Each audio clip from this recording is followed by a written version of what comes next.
Hello and welcome to the Everything is Black and White podcast. I am Andrew Musgrove, joined by John Gibson for the match preview. Manchester United are the visitors to St James's Park on Sunday in what is another huge game for the Magpies. John, welcome back to the show. How are you keeping? Are you well? I'm keeping well at the moment, mate. Everything's cooking. Yeah, a brilliant win for Newcastle United on Monday down at Leicester. Didn't really have to break a sweat to get that No. 3-0 victory and another massive 3 points in the race for the Champions League for next season. As we said there, Sunday, Manchester United make their way up to Tyneside, and this is far from the fixture that it used to be when I was growing up, John. When you were still the chief writer here, this used to be a fixture that we used to dread and probably welcome sometimes in equal measure, not too often after Kevin Keegan and Sir Bobby left, but still, it was one of those fixtures we always enjoyed seeing Man United come to St James's Park with the hope of really beating them, but also expecting a real test. I have to say, there's hope of beating them this Sunday. There's an expectation from me to beat them, but there's definitely Yeah. no fear. Yeah, absolutely. I mean, in the old days, going back to in the day, the only time I saw Newcastle win at Old Trafford was when Supermac and the boys beat Charlton Law and Best a week after losing to Hereford in the FA Cup. And apart from that, we went 20 odd years without winning there. And in fact, I looked up. The surprising thing is, Andrew, we've never done the league double over Man U since the early 30s. And the reason for that is we normally lose at Old Trafford, but we've done the difficult part this season. We've won at Old Trafford. Remember, it sparked off that 9-day wonder where we won away at Manchester United, Spurs, and Arsenal. So theoretically, the easier leg at home, as long as we don't take it for granted that Man U are a busted flush, etc., etc. As long as we don't do that, we ought to complete the double. I'm looking forward and get off to a great start. What is for me the make or break week? This week coming up will decide to a great extent whether we make the Champions League or not, because we've got three matches. We've got our match in hand on Wednesday against Crystal Palace at home, and then away to Villa, which will be a belter. And those three matches will go an awful long way to deciding where we're going to finish this season. Certainly so. I've just been told by my wife that actually we're spending the Easter weekend down with the in-laws, and that is the same weekend they play Villa. And you guys will know that my father-in-law is a Villa fan, so that's going to be an interesting Saturday evening. I think it will be. One of us will be crying into our Easter eggs. But yeah, Sunday, Manchester United, the appointment of Ruben Amorim was strange in itself. It was clear that he didn't want to join until the summer coming up, and he was forced to. And I just think that's left him on a really bad footing. And then we know all the off-field ongoings that haven't gone down very well at all with the Manchester United fans, which is totally understandable. And we can relate a little bit to that given the previous ownership, and it makes it grateful for what we've got now. But in terms of the test, John, we were speaking here in the office and we were asking the question, how many Manchester United players, and if we're being honest with ourselves, how many Manchester United players would make it into a combined start 11 with Newcastle United stars? And we said, realistically, Bruno Fernandes would probably be the one that would maybe get into the midfield three. But I think aside from that, you'd struggle. there's only the one. There's only the one because, I mean, Harry Maguire is emerged as a key and number two man at Manchester United, and it wasn't that long ago. They were talking about him being thrown out not just of England but of Man U as well, and that is the situation in at the moment. Garnacho looks a shadow of the young man he once was. Now, one of the problems there is he's already been told by the new manager he doesn't fit in to the way the new manager wants to play. So obviously his end's knocked in. But I mean, I watched him in the Manchester derby, and he ran like the wind, and then got nowhere every time. And he looked a kid devoid of any confidence. In the centre forward, poor lad, he just doesn't know what time of day it is at the moment. And then desperate. If Arsenal needed a centre forward to win the Premier League title, then Manchester United needed centre forward big time as well. And look who's got a centre forward, us. So yes, I think it's going to be fascinating. The one thing I think, I mean, I'm very confident. The only thing I think that could stop us is complacency, and I don't think that's a word Eddie Howe lets into the dressing room at the moment. Um, Only if we thought they're not the team they were, and therefore are there for the taking because we've already won down there, then they could pinch nip our bum. But outside of that, going man for man, as you've already said, outside of Fernandez, we hold all the cards, and that should put us in the driving seat.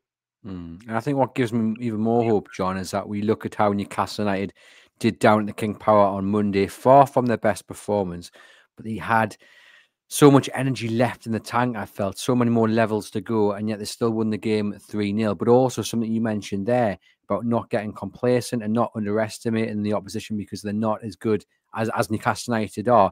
And that was what we had to make sure that happened on Monday. We had to make sure that Newcastle United went into that game with the right frame of mind, not to just write Leicester off because they're going straight back down to the Championship because they've lost 15 out of 16. And all the stats that we talked about previously, they had to do a professional clinical job, and they did that. So that gives me hope that they will apply that to Sunday and do exactly the same against Manchester United. And look, I don't think predicting a 2 or 3-0 victory over Manchester United is too much. I genuinely think Newcastle could score quite a few goals against them.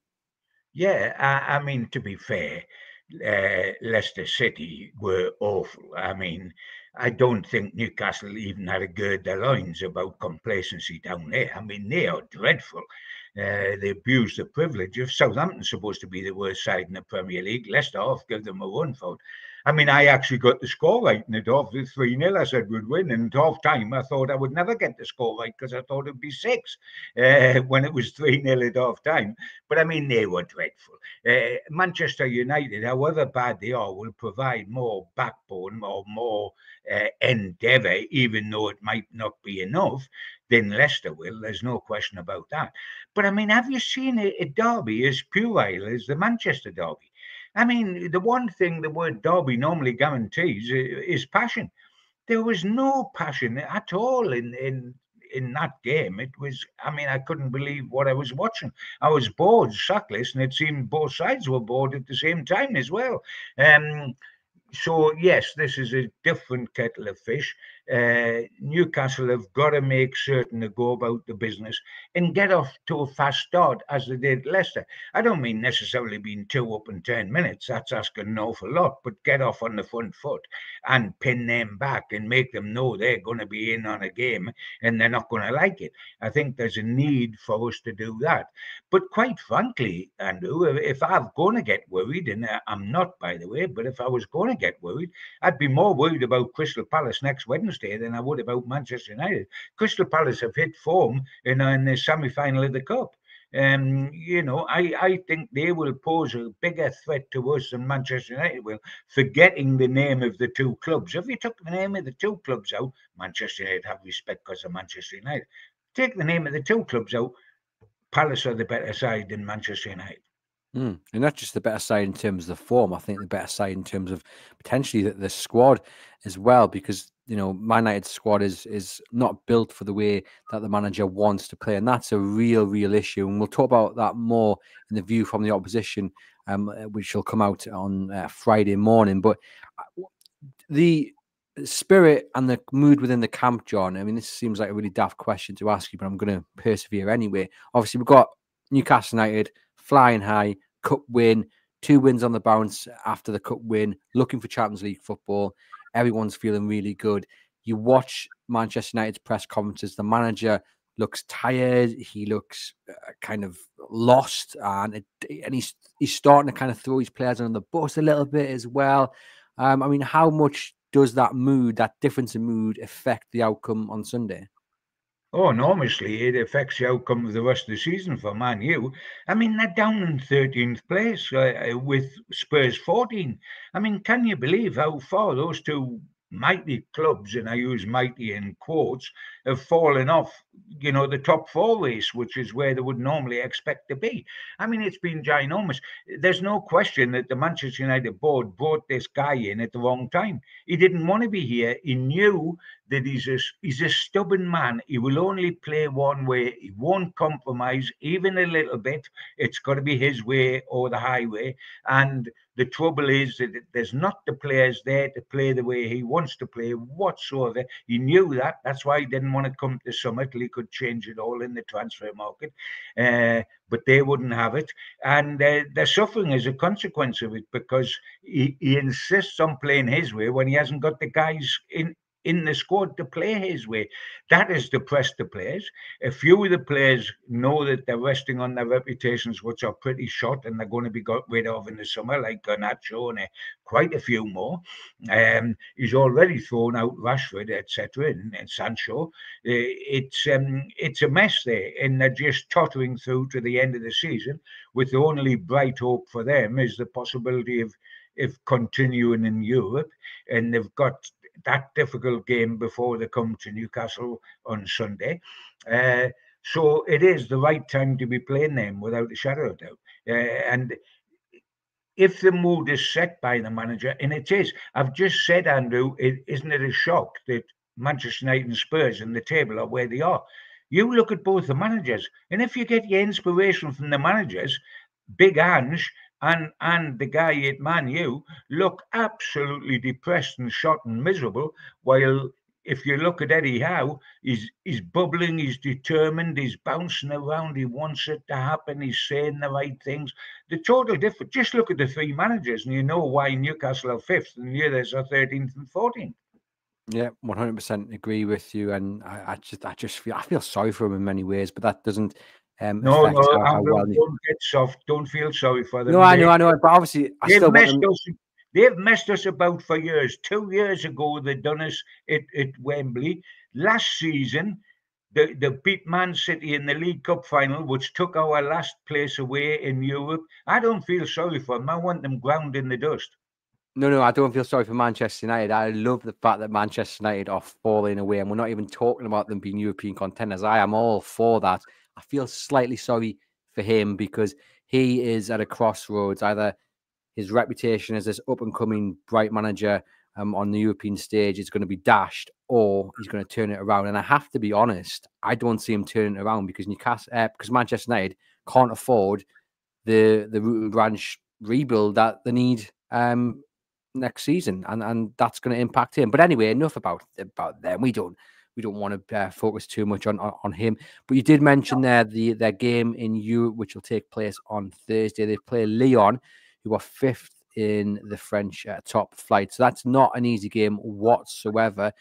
What are you hoping in terms of the impact and effect of that ahead of Sunday? Oh, I'm hoping that they pick up a couple of gentle injuries, nothing serious, just a slight pull. It'll only keep them out for a couple of days, but that'll be enough for our place. And that they get a defeat to keep the morale where it is. It's called the business end of the game, isn't it? And it's something that Eddie in the Mad Dog puts a lot of store on, that we're not here to be liked, we're here to win. It was Eddie that said that, and nothing could be further from the truth. If you're at the top end of the table, you're not there to be liked, you're there to win.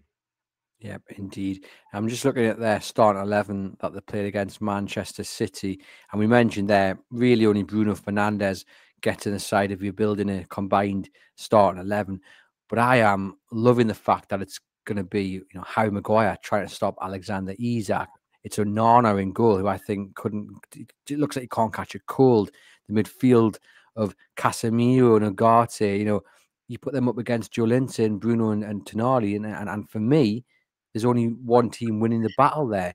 Like, this Manchester United team is awful. And we said on ahead of Monday, John, that this is a must win. They must beat Leicester City. If they want to qualify for the Champions League, you have Correct. to beat Leicester City.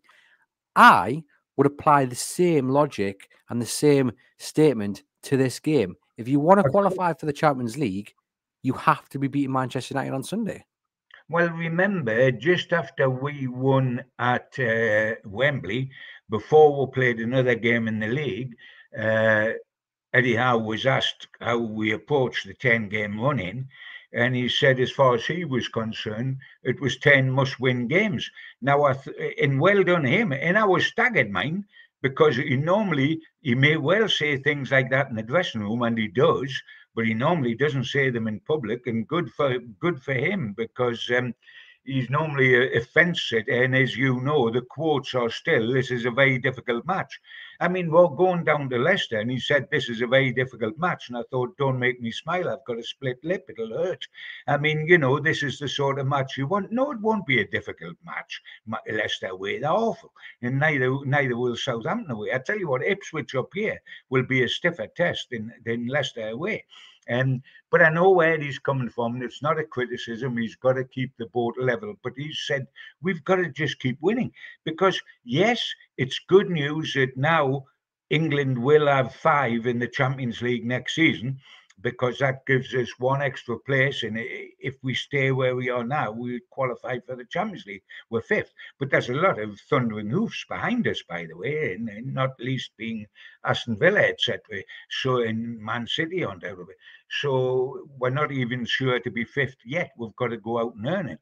But of course, I mean, we've virtually got to win all our home games. Then you look at the 3 away games that will really then settle our plight, and that's we're away to Brighton, we're away to Arsenal, and we're away to Villa. They're the 3 games on paper. How many points do we get out of those that can make the difference for where we finish in the table? But you've got to win at home. But I tell you what, I would be. I'm not twitching about next Wednesday, because I'm very confident the way we're playing at the moment and the attitude of all the players. But I think, I go back and I say it again, I think Palace is a bigger test than Man U. Yeah, I think everyone watching and listeners would probably agree. But are you rubbing your hands as well, John, at the prospect of Harry Maguire versus Alexander Isak? I'm rubbing my hands, anticipating everything all across the field, because Newcastle win each battle outside of possibly Fernandes, who is quality, as much as he irritates me. Because, I mean, he could make it rain in the Sahara with that face, couldn't he? I mean, it's like a well-smacked bum, he could cause rain in the Sahara, never mind on a sunny day. And, yes, he has got the quality to get into a combined side. But at the same time, it's difficult to know who you would leave out of our 3 to put Fernandes in. You certainly wouldn't leave Tonali out. You certainly wouldn't leave Joe Linton for Beast. So would you leave the captain out? That's the debatable thing. Is it Bruno or is it Fernandes? But he doesn't walk in. He doesn't walk into our midfield. No, he doesn't at all. And I'm looking forward to seeing Joe Linton going up against him. Thankfully, Joe Linton avoided a yellow card against Leicester City. He's got to avoid the next 2 games as well, or he'll get a 2-match ban. So I tell you what, though, if he gets a yellow card and he's rattled Bruno Fernandes into the Liza's end, then I might take that. Although I wouldn't want them to get suspended, of course. But if they're going to pick up a booking for one thing, it might be worth just taking out Bruno Fernandes. I don't want him out. I don't want him out at Villa, mind, Andrew. No, of course not. And I'm being I know what you're saying is fun, but I mean, if it's going to come along, Villa's a big match. We don't want him out at Villa. Well, on that, because he is such a key player, and his game is the physicality of the game, and he picks up yellow cards for fun because he's so physical, because he's so big and muscly, and picking up yellow card is just something that he does. You would bet your last penny on it. How difficult is it for someone whose style is of that physicality to kind of adapt and change it? Because think back to when Bruno did it, John, last season. But Bruno did it, in my humble opinion, Andrew, because his bookings are stupid. Yeah, that's the point. On physicality, he throws himself to the ground. Then when he loses the ball, he chases the guy that took the ball off him, and you can see in his face he wants to whack him because he took the ball off him, and he whacks him and he gets booked. So it's easier to discipline yourself to avoid bookings when your bookings are for stupidity than when your bookings are for the greatest asset you've got, which is Joe Linton's build and his brute strength. You take that out. If he stops doing that so he doesn't get booking, then he's only 50% of the player that we want. So it's difficult with Joe. For him to change his style. He can't change his style. He's almost got to forget about the booking situation, apart from have it deep in his psyche that I don't do anything silly. I don't have a rush of blood. And as long as he doesn't have a rush of blood, he's got to continue to play the game he plays, because otherwise he's only 50% of what we want anyway. Yeah, indeed. But so far he's managing it. And look, if we could have Robert Jones refereeing every single Newcastle United game to come, I'm all for it, because he was so lenient on Monday with some of the challenges.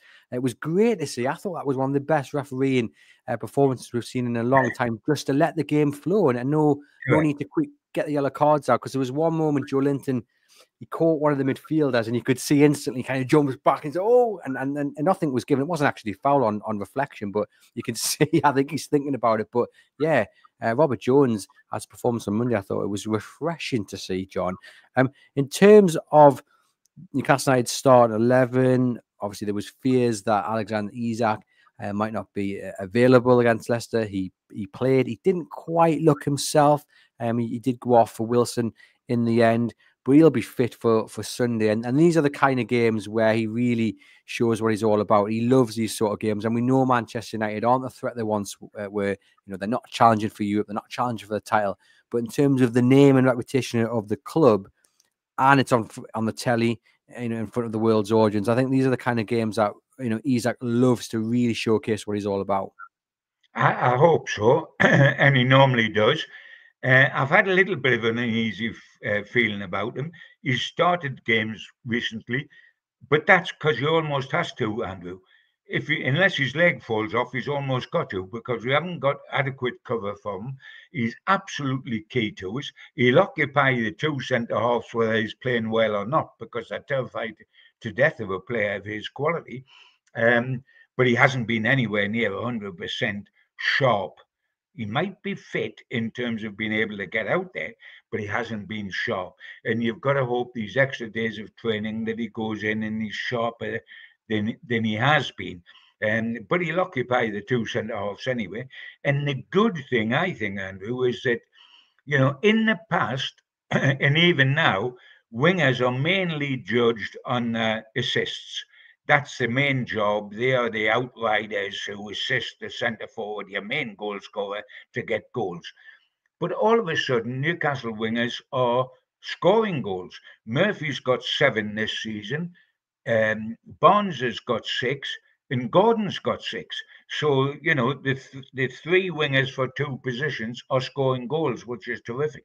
I said before we played at Leicester, one of my concerns is that we haven't got strength and depth, and therefore it was okay against Leicester, because they're horrible. It was okay against Leicester, but it mightn't be this coming week with the 3 games we've got, and not to have Gordon and not to have Willock sitting on the bench at the very least. I mean, certainly, the way Harvey Barnes is playing, Gordon would be on the bench, but not to have Gordon on the bench, not to have Willock on the bench when we're playing 3 matches in 7 days, and crucial matches. And by all accounts, we won't have either on the bench on Sunday. I don't know about Wednesday or the following Saturday, but we won't on Sunday. That is a concern for me, because we're thin on the bench. Yeah, and there's 2 points to take away from that. Is firstly, Sunday they're going to have to get the job done really with the players on the pitch. Yes, they are. We haven't got the game changes on the bench to affect the game, and we saw that on Monday. Miley coming on, Longstaff coming on, and the midfield just dropped down level, understandably, because they were replacing 2 huge players. Wilson coming on again, looking a little bit leggy, a little bit robotic. Sulak coming on, plenty of energy, enthusiasm, but also showed why he's not been trusted, because he gave the ball away a few times. So we're relying on Isak, we're relying on Barnes and Joe Linton and Bruno, to win that game. Hopefully, once again in the first half. Well, the reason this score stayed at 3-0, which was the half-time score, was because of the team changes. And we've often seen that this season, Andrew, when Newcastle have had a right grip of the game, so that after 60 minutes they can start feeding subs on, the standard drops and the scoreline doesn't get any better. And that is the reason why. And you're going to look at the bench against Man U, and it ain't going to be strong in 9/10 of the positions, especially when you think that you haven't got. You probably again haven't got Gordon and Willock to go with. You haven't got Botman and Hall. So we are. The starting 11 is the 11. And the trouble is, if that's going to be the starting 11 over the next 3 games, as it has been at Wembley in the 2 games since, then we're going to struggle because there's 3 games in a week. And by the time you go to Villa, the 1 or 2 is going to be on the knees. We could do with being able to switch round at Villa if necessary and have both Willock and especially Gordon available to play for us, because with his 3-match suspension, then out at Leicester and then say out against Man U, that would be 5 games without having Gordon available to play for us, which is 5 games and counting. And that's not good at a run-in. We are on a crest of a wave at the moment. We're doing terrific, but we can't. We've got to get the job done with what we've got.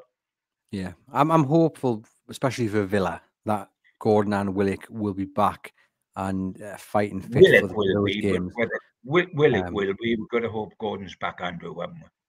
Yeah, fingers crossed. But yeah, I mean, the team for Sunday, as you've said there, John, picks itself really. It will be unchanged. I think if everyone comes through this week without any injuries picked up in training. And again, it's why would you change a winning side? You wouldn't, I'm on the question of depth and tiredness, and maybe this is a question to ask maybe ahead of the Palace game rather than the Man United game, but I'll ask it anyway. How much does adrenaline and good feeling and optimism and positivity that's clearly in the camp, how much does that help, do you think, the players just find that extra 10% to get through? Without question it does. And you're right, Andrew, the time to ask it is Palace or Aston Villa, because they've had a free week here. We played Monday, but that was 24 hours after everybody finished on Sunday. So we've had a free week leading up to this. Manchester United have played Thursday night in an emotionally draining match because their season is relying on Europe now. So they've had an emotional draining match on Thursday and have to go into a Sunday game. We will not need adrenaline to get through on Sunday, but we might need adrenaline to get us through either against Palace or against or away to Villa. But adrenaline does play a huge part. There's no question about that. Confidence and adrenaline is converted into wanting it more. And I'm a great believer, that in football matches, 60%, maybe it's 40%, 50% is ability, and the other 50% is desire. If you wanted more in the opposition, the odds are you're not 100%, but the odds are you will win. And I think that showed at Wembley, where we wanted it more than Liverpool. I mean, man for man, they could match us on ability or be slightly better than us on ability, Liverpool, but we wanted it more, and didn't that show? And we were better by a country mile as a consequence. And I think we'll see that on Sunday, that Newcastle United will want it more because of the bad feeling around Old Trafford and what have you. I think we will see that. But do you think there's a change in the mindset? Whereas even last season or the season before that, face a Manchester United, you go in as the underdogs, and we know that Newcastle United were very good at bottling that and turn it into a positive. Going up against Manchester United, we are the underdogs. Everyone expects us to get next to nothing. Let's go and prove them wrong, and we come out with a positive result. But the mindset must have changed now, because as we've said, we don't fear Manchester United. It's not like we're beating Manchester United in the race for Europe, because they're nowhere near it. And I'm just wondering, do you think that's difficult maybe for the fans as well as the players to get over and to adapt to, because it's no longer we are the underdogs, it's actually we actually should be beating this side because they're pretty poor and we're a superior side? Well, it's up to Eddie, and I think he's pretty good at this, and Mad Dog, to get positive in the dressing room and get positive in training this week. And, and I follow exactly what you say, and it's happened so many times when we are underdogs. we roll our sleeves up and we say we're going to show them. But you know what? If I was running a football club, I was manager of a football club, I would want us to be favourites because it means we're better than them. So the odds are much more stacked in your favour. You'll win if you're better than them than if you're the underdogs hoping to put one over and bloody the nose of a big boy. Let's turn the positivity into, listen, we are better than them. I'd go in the dressing room and say, listen, we're better than them. Who would I want out of their side to come into my side? Eddie House, the goalkeeper instead of Pope, no chance. Our two fullbacks, the way they're playing, their fullbacks, give it a rest. Don't even talk about it. Centre halves, you're kidding me, aren't you? You could go through the team individually and match them up with yours in the dressing room. And you can even come to Fernandez and say, do I want Fernandez or me skipper? Me skipper who's optimistic, me skipper who loves the club, me skipper who's a sunshine boy, or do I want the pain in the backside, even though he's a great player who openly sort of dismisses some of his inferior, talented uh, teammates for missing a ball or something? You'll see his attitude on the pitch to one of his colleagues messing up. And, he is a wonderful talent, but I don't like his attitude to the game. And I think that he'll bring a bit of minus to the dressing room as well as the huge plus on the pitch. So if I was Eddie, I would talk up each one of them Man United players against his Newcastle United player, and the Newcastle United player will come out on top every time. Yeah, indeed. It goes back to what we were saying right at the start. That combined XI, it's the majority of Newcastle, if not all. Just before I get your score prediction, John, I'm looking at the rest of the weekend. You've got City in the early kickoff against Palace, and we have Chelsea playing Ipswich Town on Sunday at 2:00. Got Villa, on Saturday, and Forest on Saturday as well. Forest at home to Everton, Villa away at Southampton at 3:00. So, I mean, running through them, you could see a draw maybe against City and Palace, which would be great. Villa are going to beat Southampton. Forest versus Everton. It depends whether Forest against Villa was a blip, but you would probably back Forest to win that. Chelsea versus Ipswich, you would probably back Chelsea to win that, which means, as we've said, this is a must-win game, isn't it? Yeah. Newcastle. I think it's just simple, but we can all drive ourselves crackers by going through the fixture list and 3 points there, and if it's only one, and we get it instead of getting one at Villa, we get three, and we can do it and drive us all crackers. The simple answer is what Eddie said: just win the game that you're in front of and let the rest take care of itself. If we get 8 wins, and I'm not suggesting we will, because by Jove, that's asking something, isn't it? But if we get 8 wins between now and the end of the season, do you think we won't be in the Champions League? Just take care of your own job, and the rest will take care of itself. If we beat Manchester United, if we beat Crystal Palace, and if we at least get a draw at Aston Villa, we'll be cooking on gas.